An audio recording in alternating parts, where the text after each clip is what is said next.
आकाश मागच्या 3 वर्षापासून equity mutual फंडमध्ये SIP करतोय, मात्र आता शेअर मार्केट ओव्हरव्हॅल्यूड झालंय, त्यामुळे मार्केटमध्ये खूप मोठी पडझड होईल असं त्याने एका बिझनेस चॅनलवर ऐकलं।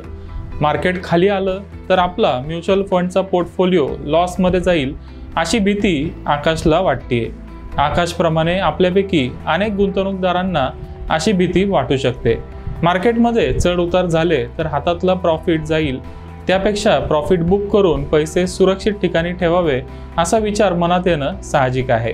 म्हणूनच अनेक गुंतवणूकदार SIP थांबवतात आणि म्युच्युअल फंडमधून पैसे काढून घेतात, मात्र हा चुकीचा मार्ग आहे। आम्ही असं म्हणतोय यामागे 3 प्रमुख कारण आहेत। ते कारण कोणते आहेत आणि आपण त्याच्या आधारे योग्य निर्णय कसा घ्यावा ते आता जाणून घेऊया। चांगला प्रॉफिट मिळतोय म्हणून म्युच्युअल फंडमधून पैसे काढून घेणं हा चुकीचा निर्णय आहे, कारण भारताची अर्थव्यवस्था जगातली सर्वात वेगाने वाढणारी अर्थव्यवस्था आहे। त्यामुळे पॉवर ऑफ कंपाऊंडिंगचा फायदा मिळवायचा असेल तर आपल्याला लॉंग टर्मसाठी गुंतवणूक करावी लागेल।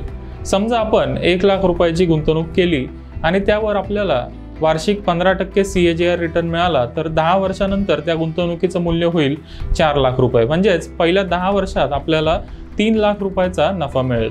हीच गुंतवणूक आपण 10च्या जागी 20 वर्ष ठेवली तर गुंतवणुकीचं मूल्य होईल 16 लाख रुपये, म्हणजेच आपल्याला 15 लाख रुपयाचा नफा मिळेल। याचा अर्थ आपण गुंतवणुकीचा कालावधी दुप्पट केला तर आपला नफा 5 पट वाढतोय। यालाच पॉवर ऑफ कंपाऊंडिंग म्हणतात आणि याचा आपल्याला फायदा करून घ्यायचा असेल तर SIP नियमितपणे चालू ठेवावी लागेल। आपण SIP चालू ठेवली पाहिजे यामागचं दुसरं कारण आहे रुपी कॉस्ट ॲव्हरेजिंग।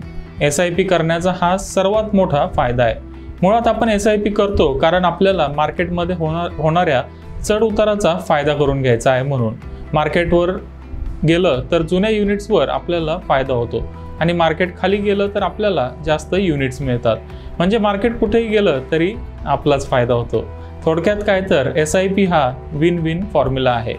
याचा आपल्याला पोर्टफोलिओसाठी फायदा करून घ्यायचा असेल तर आपल्याला मार्केटची दिशा न बघता नियमितपणे SIP चालू ठेवली पाहिजे। मार्केटची दिशा बघून SIP बंद न करण्यामागे अजून एक महत्त्वाचं कारण आहे, ते म्हणजे आपण म्युच्युअल फंडमध्ये गुंतवणूक करतो ती कोणतं तरी उद्दिष्ट पूर्ण करण्यासाठी। मुलांचं उच्च शिक्षण, मुलांचं लग्न किंवा आपल्या रिटायरमेंट प्लॅनिंगसाठी बहुतांश लोक SIP चालू करतात। त्यामुळे जोपर्यंत आपलं उद्दिष्ट पूर्ण होत नाही तोपर्यंत आपण गुंतवणूक चालू ठेवली पाहिजे।